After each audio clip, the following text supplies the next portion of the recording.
You all are here. This is stop number 5 on the road trip, and we are having so much fun traveling across Kentucky. So we started in Franklin County, so we were just down the road, and then we went to Fulton, which was a far piece. It was bananas. Down the road. It would take us half a day to get there, but it was so much fun because we got to learn about the farthest west place in Kentucky. And visit it, and it's a sweet little town that is, I would say, having its renaissance. So, bring it all full circle. Then we went to Horse Cave for a visit with the American Cave Museum, and some of our people got to tour the Hidden River Cave, and so that was just a lot of fun. Probably not a cave that you've heard of, but not Mammoth Cave, of course, but it is right there, one exit past Mammoth Cave, so it was lots of fun. Let's see, then next we went to Woodford County. Yep. Yeah, so that was where we were last time. We were in Woodford County, and so we learned all about the fun things that are happening in Woodford County, and of course that was just a few days before Derby. So we heard a lot about mint juleps, and of course all of them, they're having sort of a renaissance of their own there as well. So they are revitalizing their downtown, I think you could say, in Versailles. And of course Midway is a fun little place if you haven't been, where they have got all kinds of fun shops and places to eat. And so we have really, really enjoyed our tour across Kentucky. So we haven't really, we've stuck to the book in that we are using their locations or their titles as our guide for where we go.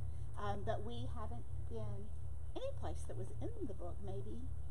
They may have been highlighted in the book, but then we really try to focus on what our agents were telling us to say, this is what we like to do in this region, in this area, or this county. Yeah, so Krista invited us to Henry County, and so here we are, and we are so excited to be here. First of all, who knew this was here? I did not.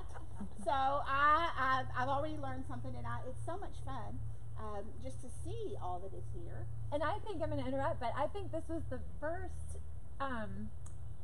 destination that was set. So when, Krista, you heard that we were doing this book and highlighting Kentucky, I think you all talked, and Krista said, I've got the perfect location for this book club. She did, and we've got the for perfect Northern day. Kentucky. So how did we, I mean. So thank you for ordering that. Yes, you did a great, y'all did a great job. So Krista, we keep talking about Krista. Krista is the agent here in Henry County. So yeah, bring Krista on up. She is the one who has spearheaded getting us here to Henry County, and we're so glad you did. I'm so glad you're here.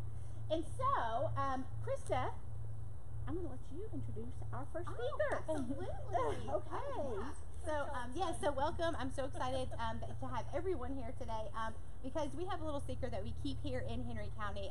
A lot of people know about this area, but a lot of people don't know. So I'd like to introduce Holly Wilson. And where we are is the Renaissance Fair here in Henry County, which is the only one in the state, which is super exciting. But I'm going to introduce Holly. Holly Wilson is the operator and owner of the Renaissance Fair, and she is going to go and tell you a little bit more about the Renaissance Fair and everything that you can do here. I'm probably going to talk about the county too, because it's what I do. Some of you know me, some of you don't, and I do, seem to get off topic, but I will welcome you all here to the Renaissance Fair. So we were kind of talking earlier about how we came to be here. So this is our 20th year, and we are family owned and operated. When we decided we wanted to do this, when my parents decided they wanted to do this, we got some help from the University of Kentucky with a demographic study, and they said Henry County is where you need to go. It's a rural community, but you're located close enough to 71, you're close enough to 64, so this would be a great spot to draw people from all areas. So we had some help at the time. John Logan Brent was our judge executive, and Dennis Yeary was part of planning and zoning, and he kind of gave us, they brought us here, they showed us this area. This was cornfields. There was nothing here.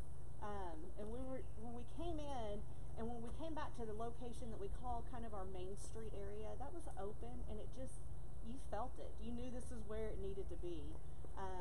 So we worked for about a year and a half to kind of get some infrastructure going.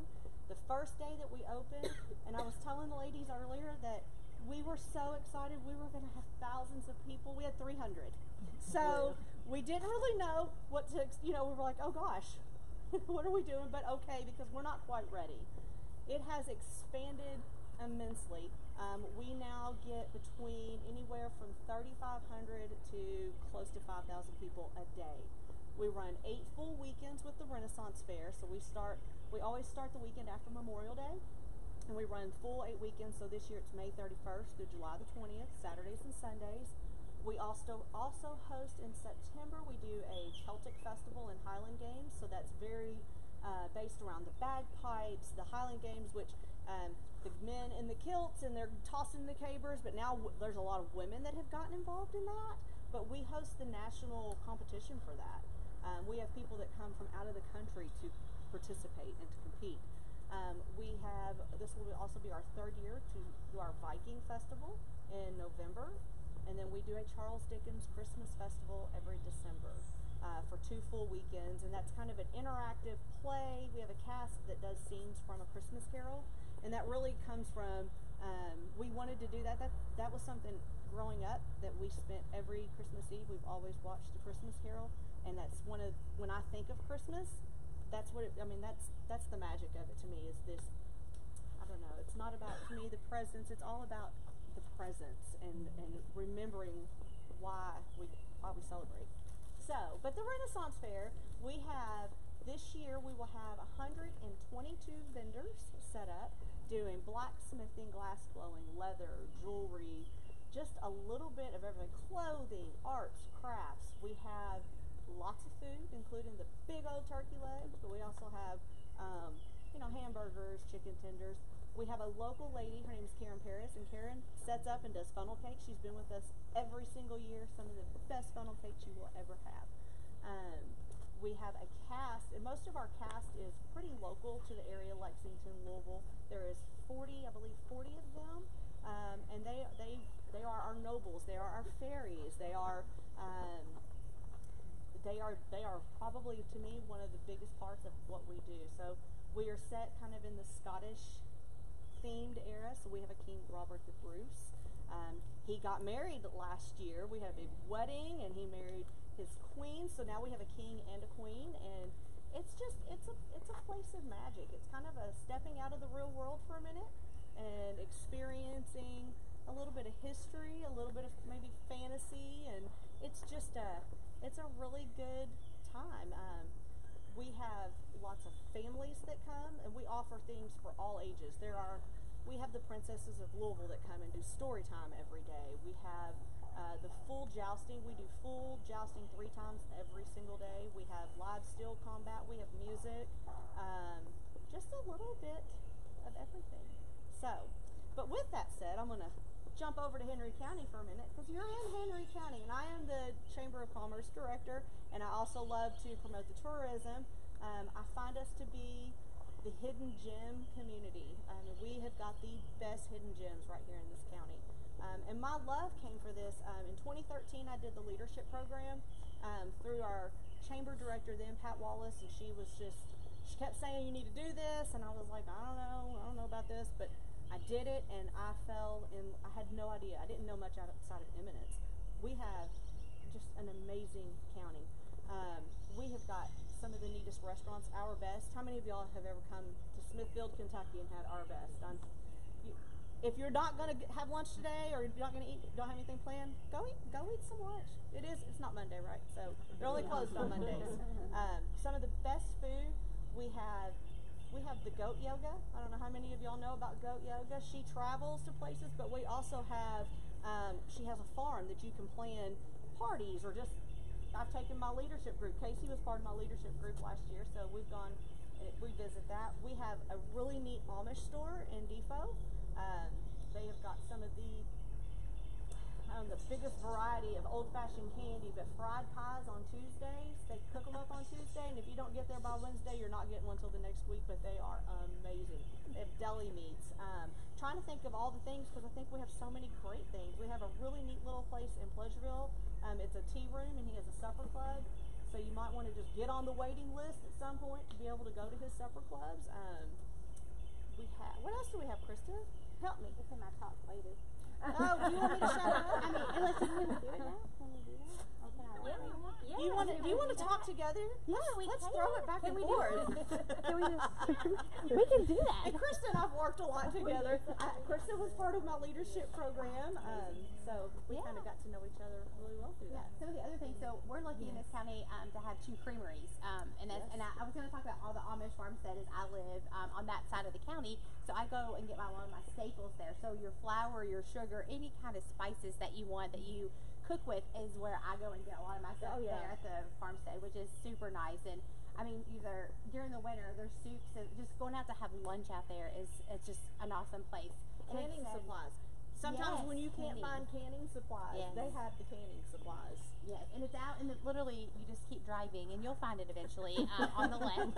Or if you're coming from Frankfort, it's on the right. So it's really nice. But having the creamy, we have Rowlett's Creamery, and we also have Jericho Farmhouse, which is on opposite sides of the county. So it depends on which way you're going. You can stop at Jericho and have ice cream there, and they have a little marketplace in there for Kentucky Proud products. Or you can go down and visit our local trackside butcher shop and have Rowlett's, which is right next door. And then there's the farm toy store, which is right across the road.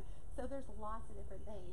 We have the Big Blue Warehouse, which is out in Jericho. So if you stop at to get ice cream, you can stop at the Big Blue Warehouse, which has lots of things. It's like an overstock of appliances and yard. Everything. Anything you're looking for, lighting or anything, you can find it there at the Big Blue Warehouse.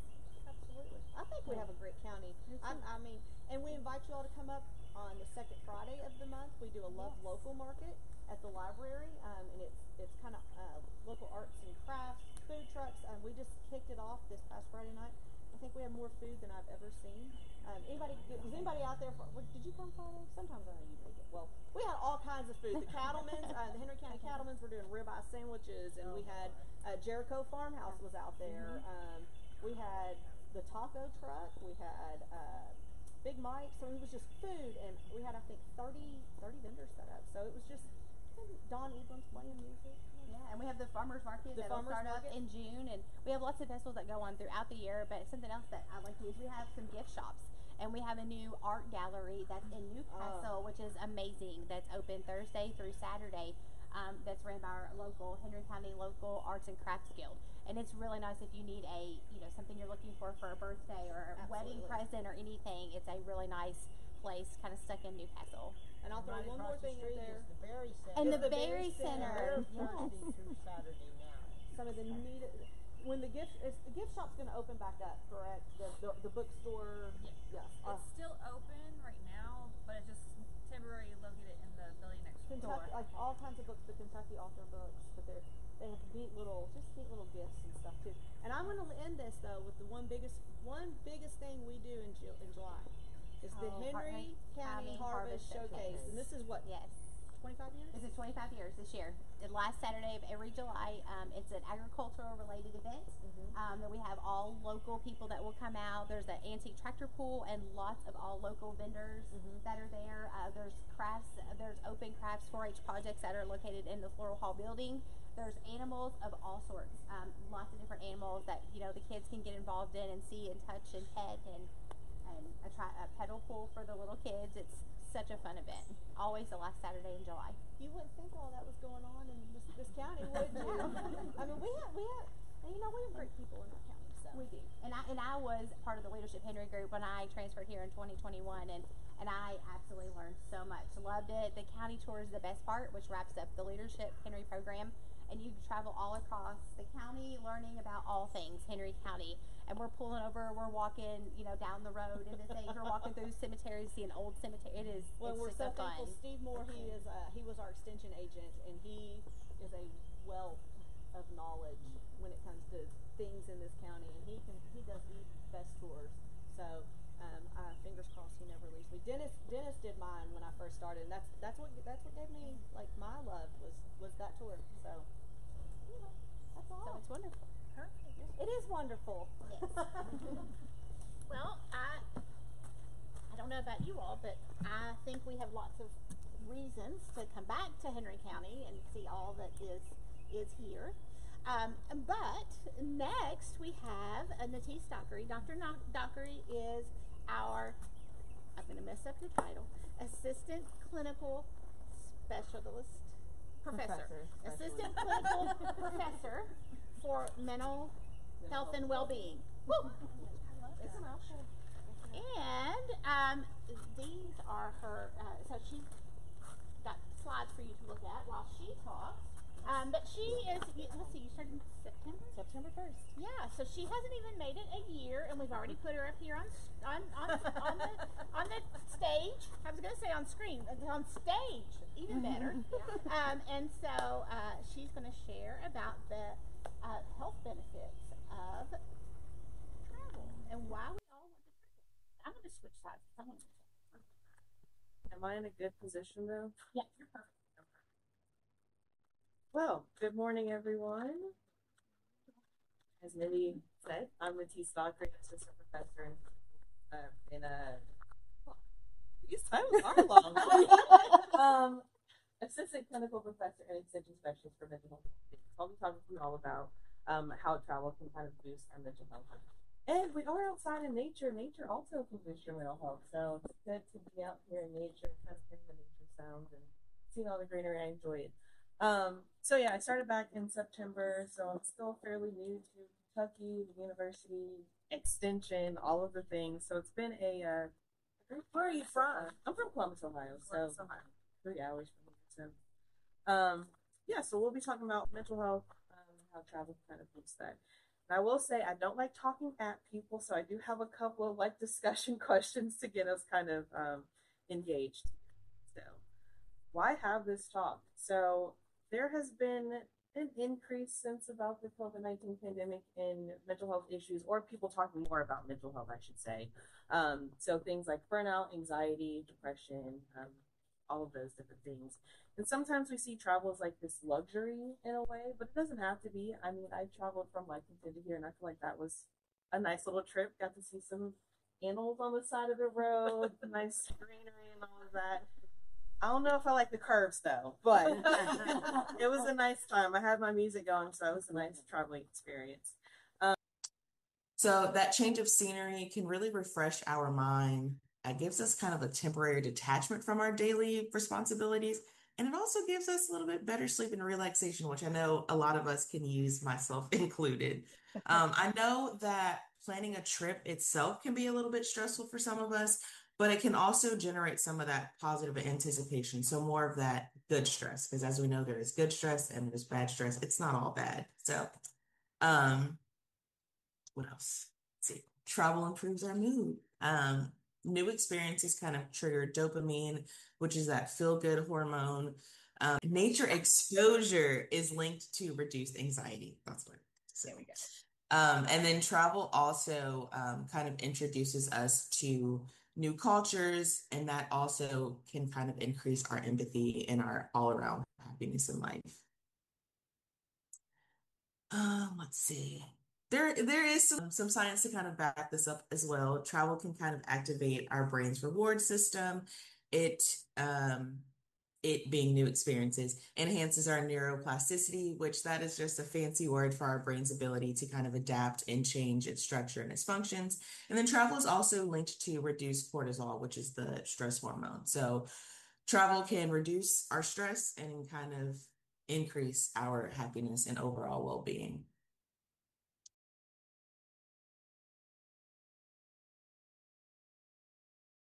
So, like I said, travel can be expensive and it can be stressful, but it doesn't have to be. We can do some simple things such as a local getaway, maybe a day trip. I know for me, being in Lexington, even if it's driving up to Louisville or going, up the street to the Arboretum, that's a quick little trip for me. That's pretty fun.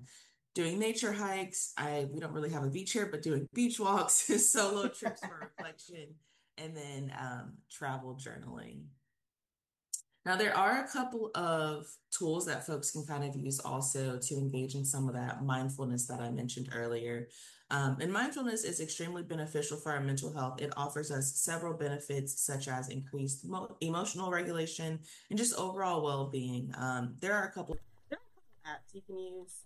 Calm is a big one, Headspace, Insight Timer. I personally use that one. It's free, it's easy to use. They have great meditation tracks. I actually use it for sleep a lot. Sometimes I have trouble sleeping. They have great guided meditations for that. I already mentioned journaling also, and then doing a digital detox. I know there's any in Kentucky. I'm pretty sure there are. I'm still new here, but there are these places popping up all over the place where you kind of go into a cabin, lock your phone away, and kind of just disconnect from your mobile devices altogether. Those are being pretty popular lately, and kind of just unplugging, recharging, getting away from the hustle and bustle of daily life. So those are a few examples of tools that you can use for mental wellness outside of, seeing a mental health professional or going to your local extension office and doing their different mental health and mindfulness program that they might have. So there is one limitation to travel. It's great and all. It can be expensive, so that's something to kind of think about. And there is stress when it comes to planning sometimes. And then I will also say travel is not a fix-all. It's a tool, not necessarily a cure. Sometimes we do have to go and seek out those additional resources, like I said, mental health professionals, doctors, things of that nature. What do you all think might be one of the biggest barriers that people face when trying to travel outside of moving, budgeting? Time. Time. We could all probably use a little bit more time, though. No, I agree. So, I am getting to the end of my presentation. I don't know how long I've been standing up here talking at y'all, but I didn't want to stand up here too long. I don't like holding people hostage. So, in short, travel can kind of boost our moods, relieve stress, and inspire growth. I want you all to be intentional on your next trip, even though short trips count. So really being intentional, taking in the scenery, maybe sitting outside and just breathing in that fresh air and listening to the birds. So what is maybe one way that you all can incorporate travel into your self-care this year? I know we're in May, so we still have the rest of the year to go. Maybe one trip you have.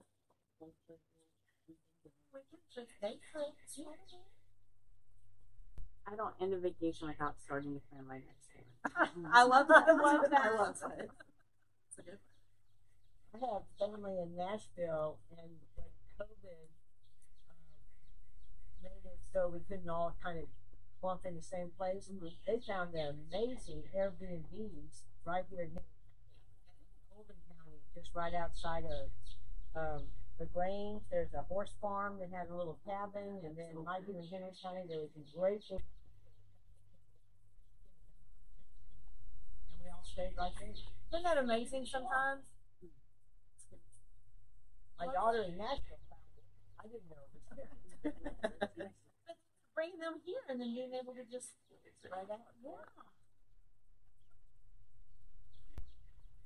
That is all I have for you all. Any questions, comments, concerns, grievances? I have a question. Can you speak at all to solo travel and kind of some of the mental health / connection benefits to get people connected as solo travelers? That seems to be kind of a buzz concept right now. Stigma to it for so many years. Yeah, now it's changing.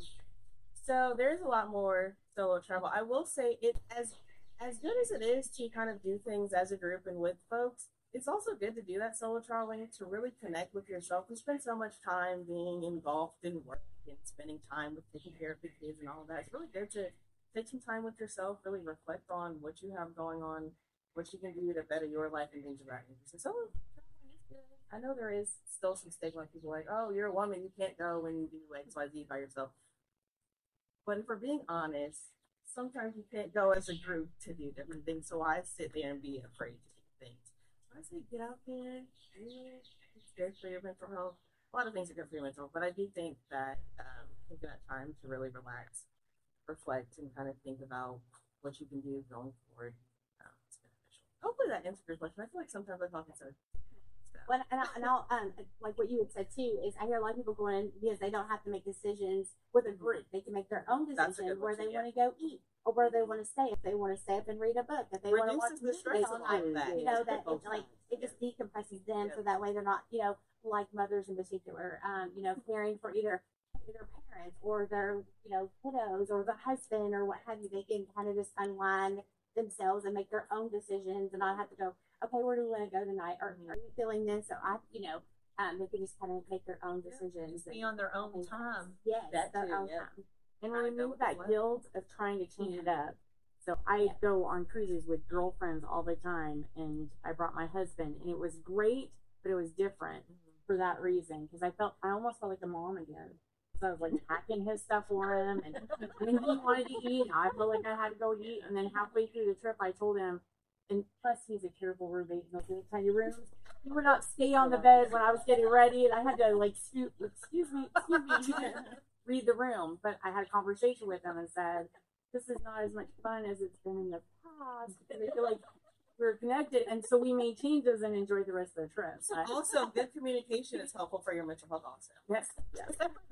I mean, I know that. I mean, I like being with them. I just, But it makes sense. but it was different, and I won't feel guilty saying, oh, well, this trip I want to do with the group. But it is a different experience.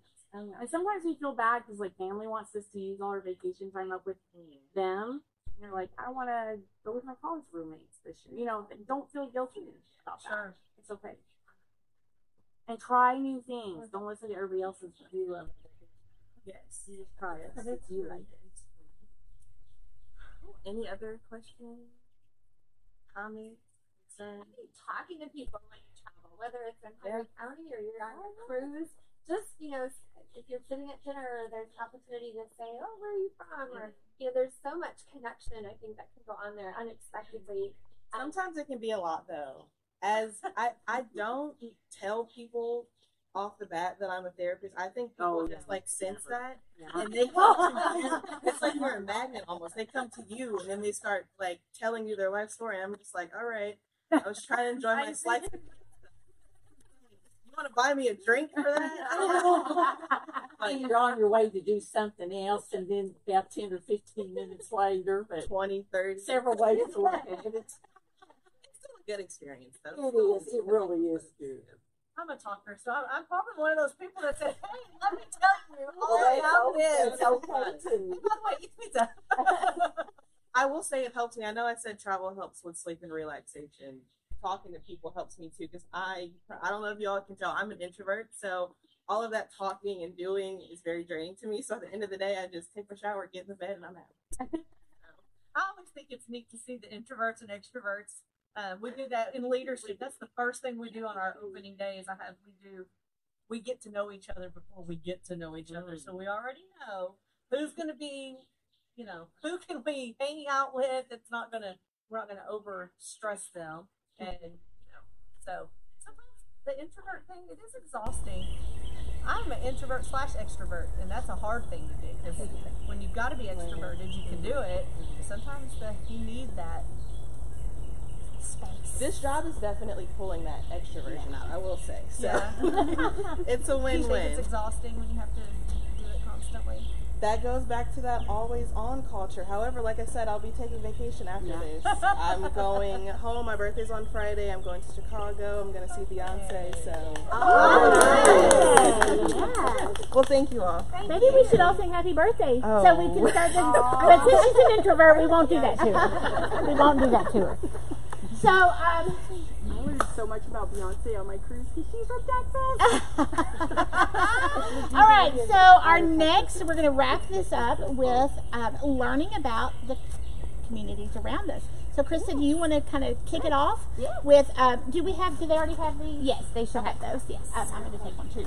And if you want to invite your compadres who are here to talk about their counties, that's fine. Or you can do it for them, however you want to do it. Yes. So we do have a couple of our agents within our area. So we talked about Henry County obviously a lot today, but we are in the area of northern Kentucky and the Ohio River Valley.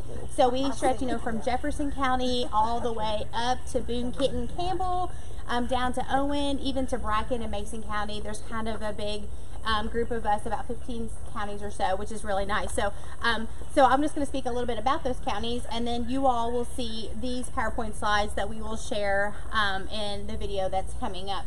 But just the little things, do you agents that are here, do you want to come up and talk about your county, or would you like me to talk about them? I was gonna say, you could roll on, and then if I need to interrupt, then I'll Okay, sure. We can certainly do that. So, obviously we talked a lot about Henry County, but I'll start off with Boone County. Boone County is one of the northern Kentucky counties, and one of the largest in the state. It's where the Cincinnati Airport is. But you will definitely know when you're in Boone County, when you're driving up 75 and you see the Florence Y'all Tower that's there. That's kind of like a running joke that happened back in the 70s when they were building the Florence Mall. So it's a red and white tower that's big, and it really says Florence Y'all up there. But one of the really cool places is I got to be an agent in that county. I started my career in Boone County as the 4-H agent, but there is a place called Rabbit Hash that's there, that's along the river in Boone County, and they have a dog for a mayor, and it's a really neat place. They have a grocery store that's there that you can go and visit, and it's definitely off the beaten path. So if you like the curves, there's definitely curves going out that way too. It's near the Bone Lick State Park, so that you can visit the state park and then go on to Rabbit Hash, which is super exciting. They also have the Dinsmore Homestead, which is there too, which is an old homestead that's been there for years that you can go and visit, which is really, really pretty. And then you can even take the ferry across, which is the Anderson Ferry, across the river too, if you wanted to do that. Another county that's within our area is Carroll County, which neighbors Henry County, so which is really nice. They have a state park there, which is the General Butler State Park, which has a really nice golf course. It has a restaurant that you can go and visit there in Carroll County. There's lots of festivals because they are obviously right on the river as well, and they have a lot of festivals throughout the year. One of them is the Hispanic Fiesta Festival, which is super exciting. So to branch out, like you were talking about, sometimes it's branch out to step out of your comfort zone a little bit and broaden your horizons. That's a really nice festival that you can attend there. Another neighboring county, Oldham County. Super exciting. If anyone has seen and driven around the county or around this area and seen the Be Kind signs, that originated by two sisters there in Oldham County. So that is really nice. And if I'm not mistaken, it's growing. Oldham County is really growing with it being next to Jefferson County. They have beautiful botanical gardens called Udell that's there in Oldham County that you can go and visit. There's also a railroad museum that you can visit there in LaGrange in Oldham County. And if there's anything else, Heather, I know you're here. Creasy Mahan. I'm sorry? There wasn't enough space on there to talk about Creasy Mahan. Get it there, Heather. Yeah. Give us I mean, there is lots there. Yeah, what is the Creasy Mahan? What is that? It's a preserve. It's a reserve. Not a preserve, it's a reserve. And they have lots of wildflowers too. That's why I was saying we should have a competition. Visit all the places with the wildflowers and see which one. So lots of wildflowers. Wildflower tour. We like lots of wildflowers. Like a new trail. Oh, yeah, a wildflower nature trail. We could do a wildflower trail around this area and travel. So we have lots of different nature trails. And Oldham County has a lot of festivals. Melanie is my introvert, and she does all the research and tells us where to go. We are doing Walking Kentucky, and one of the things we do is Walking Wednesdays, and I've always trusted her great advice on the next new place to go walk. So she does a lot of I love that. Yeah, I do too. And again, it's neighboring our county too. So all these counties kind of connect together, so you could spend a whole weekend traveling this whole, area of northern Kentucky and Ohio River Valley. Another county is Pendleton County, very well known for the Wool Festival that happens in October every year. So that's something that you definitely would want to visit if you're into festivals throughout, whether it be spring and fall festivals. I love getting the Kentucky Living magazine because I go down through there and look at the list of festivals when those come out, and which ones do I not have a softball tournament? Can I go to that one? And so it's super fun to be able to do that. Another county, Trimble. Trimble County, again, right on the river, connects to Henry County. Super fun place that you can go. There's called Richwood on the river, which is a really nice area that you can go and visit and stay at. Big venues for weddings and parties. We actually had a Homemaker annual meeting there a couple years ago, which was very nice. There is the Milton-Madison Bridge that you can go across. We were talking about Madison County earlier, that you can just go right across and visit with Madison, which is a nice little town in Indiana. Anything else that you want to talk about, Jane? I was trying to find my notes here, but the Milton-Madison Bridge, it was a truss bridge that connects Milton to Madison, and it's the longest. Let's see, it's one of the longest truss bridges. So what they did, they built it on the river, and then they hoisted it up and slid it over. It's a slide bridge. I don't know if any of the locals remember that. Building a bridge of that magnitude, it should have been disconnected Milton-Madison for a long time, but I think it was maybe 10 to 15 to 20 days, the total bridge closure. So it was really interesting to watch it and how they built, used existing piers and built new piers and then slid the bridge over. And it was a one-of-a-kind experiment that happened. And while we're in Harlan County, our participants will have the option to go on a tour of Portal 31, which is a reclaimed coal mine, and they will take the rail down into the coal mine. This is an additional cost, which is $22.95 for adults. Seniors 62 and over cost $20.95. Children that are in the 8th grade or below cost $12.95.